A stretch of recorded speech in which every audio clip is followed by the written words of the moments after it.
Be careful with the fireplace. You could really burn yourself doing that. Alright. That doesn't matter for you, does it? Of course, I know you. Everyone knows of you. You've been wanted by governments with both pure and maleficent intentions. There have been entire projects formed just to study you. Cults dedicated to you have risen and fallen without you even being aware of their existence. You are a wonder who has changed countless lives. A true hero. I'm aware you haven't felt like that, but it's just a depressive episode. You'll beat it. You're strong that way. Help me to something? Here I am, a stranger who just broke into your cottage, and you're acting like you invited me. Nothing surprises you anymore, does it? Either someone comes in desperate for your help, or they try to be the one that puts you down for good. And you just follow along no matter what. Well, I understand completely. When you have this much time, something has to pass it. Which one am I? You have no idea.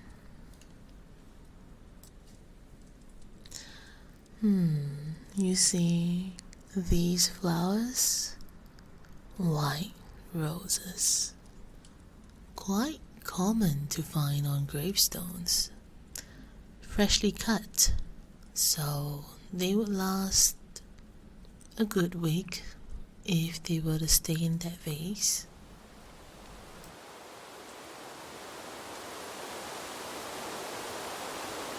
And in a few seconds, they're gone. Such is the destiny with all things to be created. Some by my hand directly, but the vast majority are left to the winds of fate and chaos. You look shocked. Do you not get it yet? Now listen closely, for I am the feeling crawling over every living being's shoulder. I am the fear lingering in the shadows.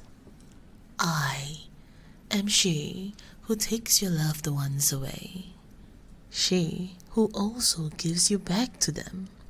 She who judges and punishes those who choose to live their lives in sin. She who rewards those who have lived long enough. I am the inevitable and the unavoidable. I am the one thing that unites all mortals. I am the goddess of all death, Reborn.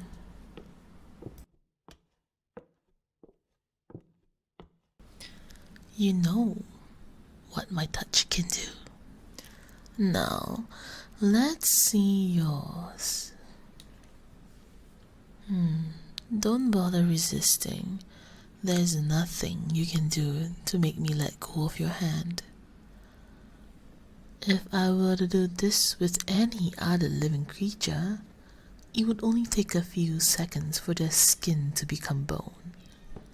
And in just a few more, they'd join me in the land of dead souls.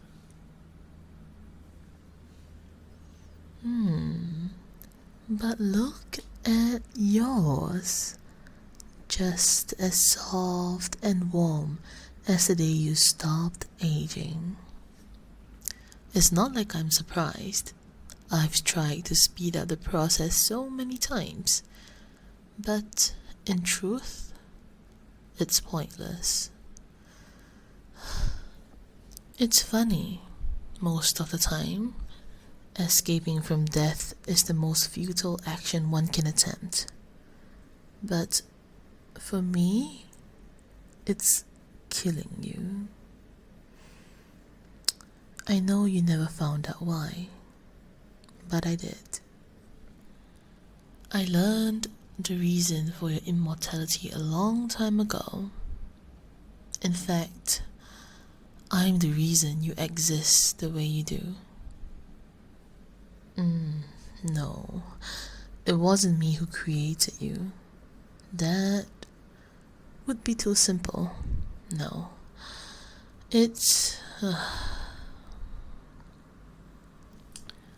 Centuries ago, Typhonus, god of all oceans, wished to court me. He offered himself so many times.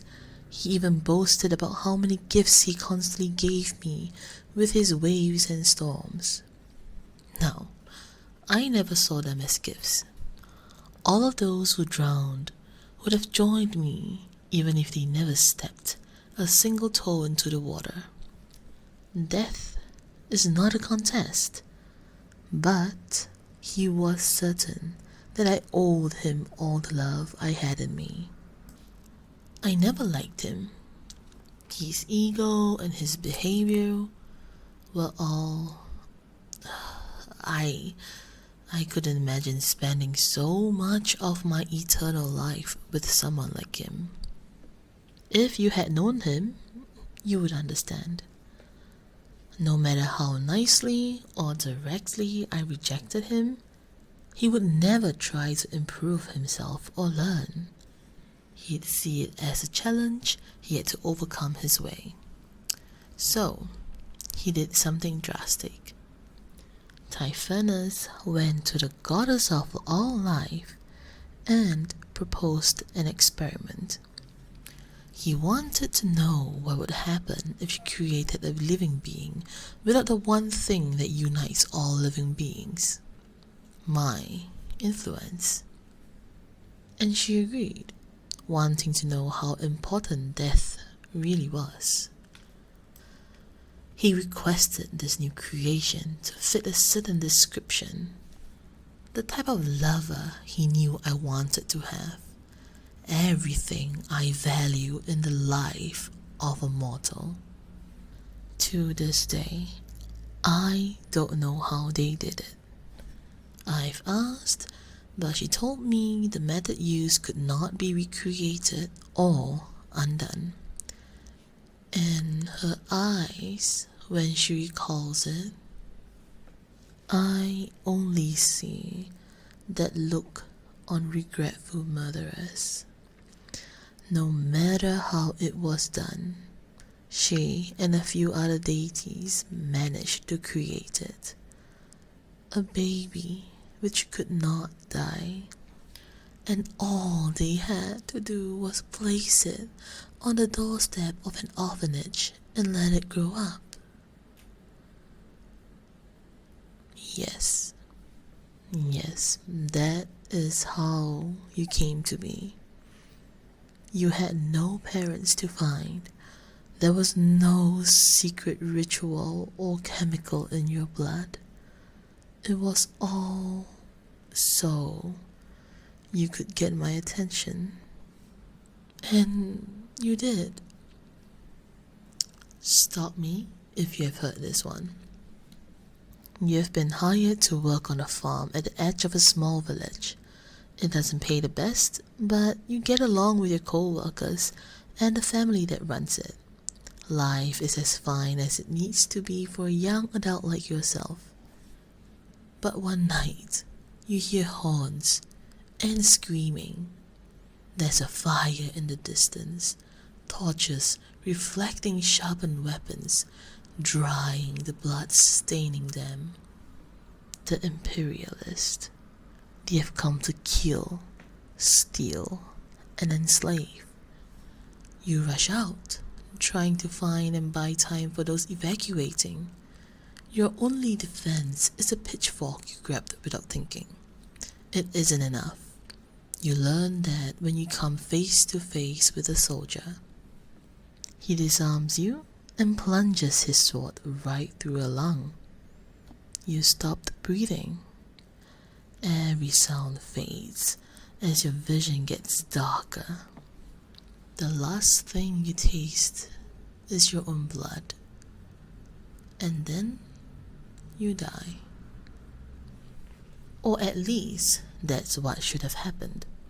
Instead, once he takes back his sword, you get up. The wound is gone. There isn't even a hole in your shirt. You are more confused than he is. So he stabs you through the neck this time and watches closely as your eyes shut. He releases the sword and gets covered in your blood until the neck patches itself up and you start breathing again. He calls his buddy for a backup. The buddy slams his axe through the back of your skull and the sword user slices you so deep your heart gets cut in half. But almost instantly, all your wounds heal. The buddy gets confused and calls his buddy. The pair hold you down, and the soldier slices your head clean off and gets one of the biggest people in the army to smash your head into several pieces. At this point, most of the army watches as your head disappears from the ground and reappears on your neck.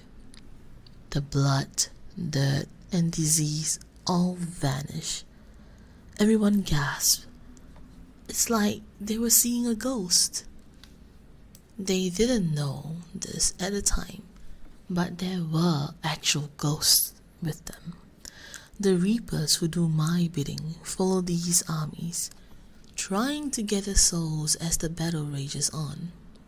They were astonished, as were the souls they were collecting. It wasn't long before one rushed to my realm and told me of this. When I watched the battle, I saw every soldier gathering, orderly and unorderly, to rip you apart and to do everything in their power to finish you. It was a massacre. Tell me, how does it feel to have over 100 brutes killing you all at once?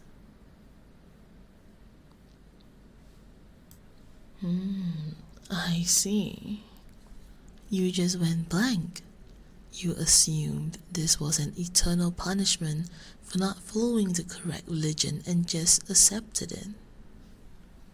By the way, we don't do that. But I digress. Your newly displayed powers had distracted the army so well that everyone in the village who was still alive managed to evacuate. And there was enough of them to catch the rebel forces' attention and seek their help.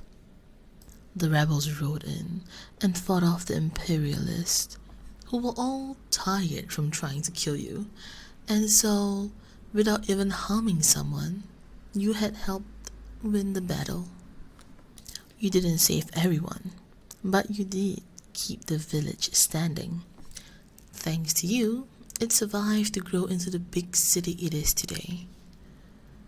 Needless to say, I became obsessed with you after watching that.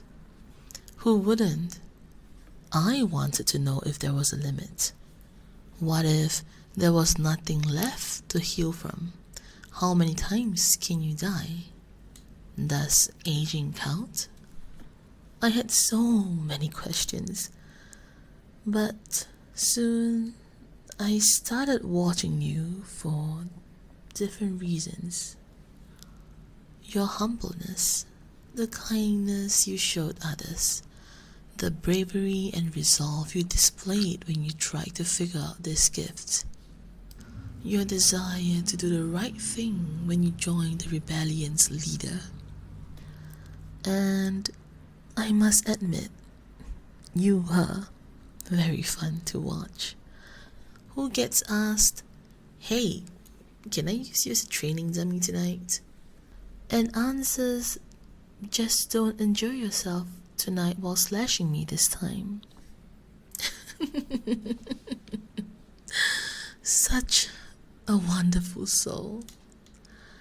A year later, the army found its way to the main Imperial castle.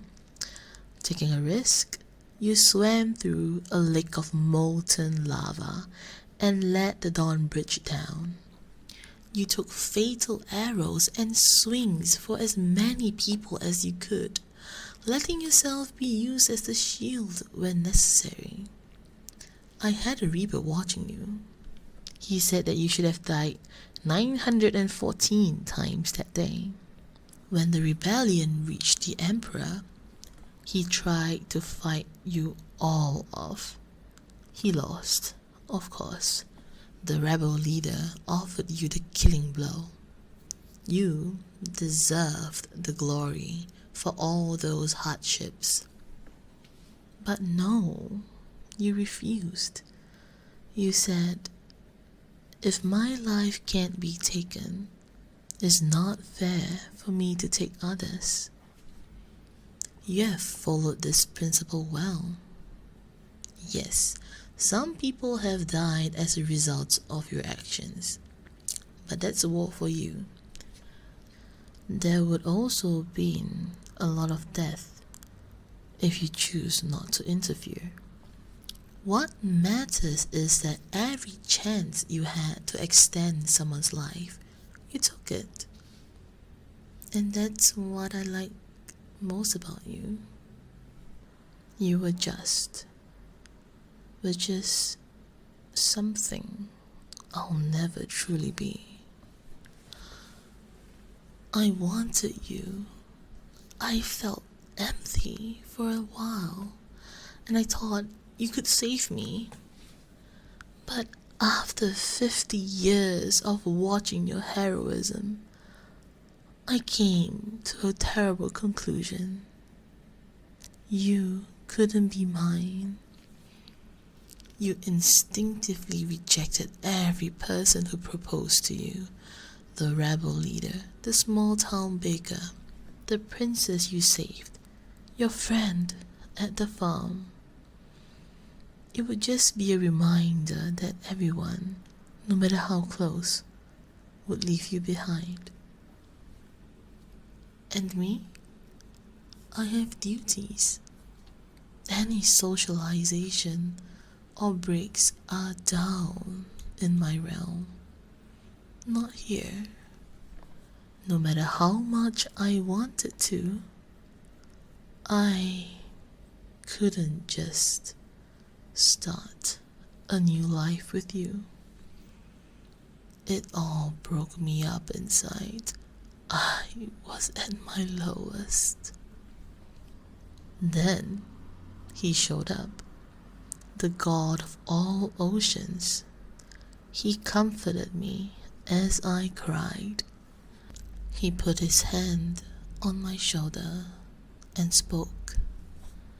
The lover of your dreams is unobtainable. Direct your attention to those that need to be obtained. I'm ashamed to say it almost worked. But then the goddess who created you stepped in. She learned Typhonus' true plan and felt guilty for creating such a tragic creature just so someone could manipulate her friend. She told me everything. Typhonus didn't even deny it. To him, this was just a point that needed to be proven. The only way I'll ever find happiness is to dismiss my duties and dreams and submit to him instead. I killed him. He wanted to be mine, so I made him mine. Today, he's still suffering in the area reserved for those who committed selfish acts of lust. He will be tormented there until he wants to find redemption or loses himself and ceases to exist. I and the Celestial Council appointed a new deity of oceans, and they're much nicer. The seas aren't as dangerous as they used to be, and I'm glad. Isn't it funny? Even under the right circumstances, gods can die. We'll never succumb to age. But even if it takes eons, someone will find a reason to kill me and be skilled enough to do it. Maybe it'll be you. You'd never want to kill me? You can't see yourself proudly harming the very embodiment of all death? You are really too good for this world. Such a shame that you're the one person who can never leave it. I've done everything. I can't appoint you to godhood, as that only applies to dead souls. I tried every method that could kill a god short of the apocalypse itself. Nothing worked. Do you know what it's like to be the goddess of all death? You get everyone. Major philosophers, political figures, scientists, storytellers, artists, every dead soul who still has things they want to do or see or say. And even if they do reach satisfaction, many of them still choose not to fade away into eternal rest. If there's something I want to understand, I can just find the person who invented it and perfected it. I can ask anyone anything. I can watch trials of tyrants as they break at the stance upon learning their damnation. I can watch close families reunite with love and care. I have everything except you. I haven't felt this human in so long. When I learned that you truly can't join us, it all came back to me. That universal feeling of desire and weakness. That desperate clawing at something I can't have. You were like a golden apple, dangling just out of reach, never to be picked. Until today. Don't bother resisting those chains. They're for my reapers when someone refuses to accept their death. The strongest humans have tried to break out and all failed. For the longest time, only the deceased could enter my realm. But something changed. A pair of hikers found a passage not too far from here that I didn't even know about. I have full, absolute control of that dimension, and I was so miserable I wasn't even paying attention to it. Anyways, one entered the passage and was terrified of what he had discovered. He caught my attention. The energy from the area, the souls, and the godly presence of my true form got to him. But I just thanked him and gave him an eternal reward, because I finally found it. You are obtainable now, and you need to be obtained. I'm going to drag you down to my domain by force. Either you're finally going to succumb to all death around you and perish, or you'll be the only living thing in that realm. Don't worry. I'm sure you're used to sticking out. You look sad. What's that look supposed to mean? Don't pretend you didn't want this. In your lifetime, the governments you have helped establish have collapsed and reformed. People you have watched the births of are now on their deathbed now, waiting to meet me. And you don't even have a single strand of grey hair. You've been everywhere, done everything, made and lost countless amounts of friends. So many of them are down there. Tobias, Shinjiro, Makoto, Liena, Master Varian, Dahila, Vanya, Spike, Evelyn. We'd be here for the rest of the night if I named them all. But they're down there, and I've spoken to them. They all miss you. In fact, some of them aren't going to feel complete and rest until they talked with you again. You were the only thing I couldn't have. I was the only thing you couldn't have. This is how it needs to be. Please, just walk with me. I hope you live. I hope you stay as you are forever. Touching souls. It's cold. But if you keep your body down there, people have told me they have longed for my sweet, warm embrace.